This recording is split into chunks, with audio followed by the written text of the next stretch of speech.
देखिए, हमने जो वहाँ की स्थिति है उससे अवगत किया है, उन्हें बताया है कि वहाँ पे किस तरह से जो हुआ, क्या क्या हुआ है और किस तरह से लोग पूरी तरह से बर्बाद हो गए, क्योंकि जो नदी है उसकी धारा ही बदल गई, तो पूरा पहाड़ चले गया उसके साथ। तो यहाँ तक कि एक फोकस्ड एरिया में है नेचुरल डिज़ास्टर, लेकिन उसका जो इफ़ेक्ट है बहुत ही ज़्यादा है और लोग पूरी तरह से, उनके पास कोई सपोर्ट सिस्टम नहीं बचा। लोगों के परिवार, लोगों के घर, उनके बिजनेसेस, पाठशालाएं, जो भी था सब बह गया है। तो इस परिस्थिति में अगर केंद्र सरकार कुछ न करे तो लोग क्या उम्मीद रख सकते हैं। तो हमने अपील ये भी की कि राजनीति को परे करके जो मानवता के तहत, मानवता के आधार पर जो हुआ है, वहाँ के लोगों को, वहाँ के बच्चों को मदद की जाए।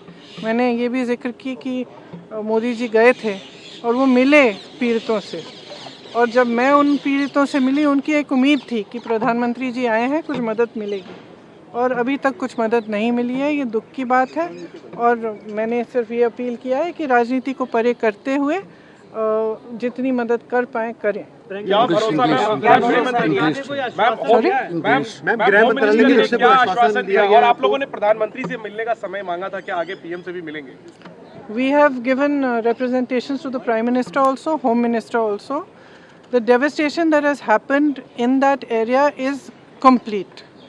It is a small area in which whatever was in the way of the river, when the river changed course, it has taken away.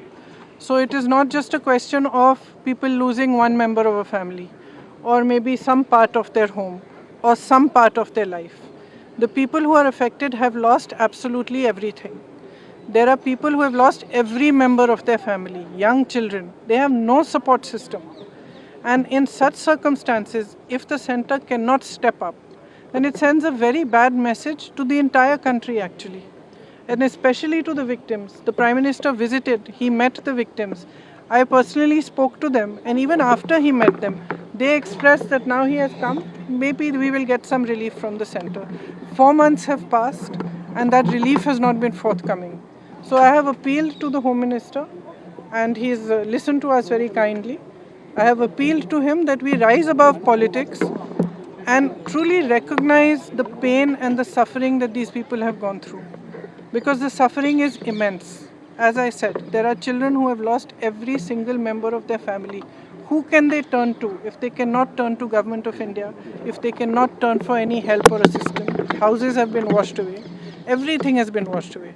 So it is just on behalf of all the MPs of Kerala, it was our appeal to them that they should consider this very seriously and be more forthcoming with the relief so that these people can rebuild their lives. Ma'am, home minister ने क्या आप लोगों को कहा, और कल बताया जा रहा है कल शाम तक उन्होंने कहा कि कुछ डिटेल्स देंगे? क्या उन्होंने कहा है कि जो किया गया है और जो हो सकता है, उन दोनों चीज़ों की डिटेल हमें कल शाम तक दे देंगे।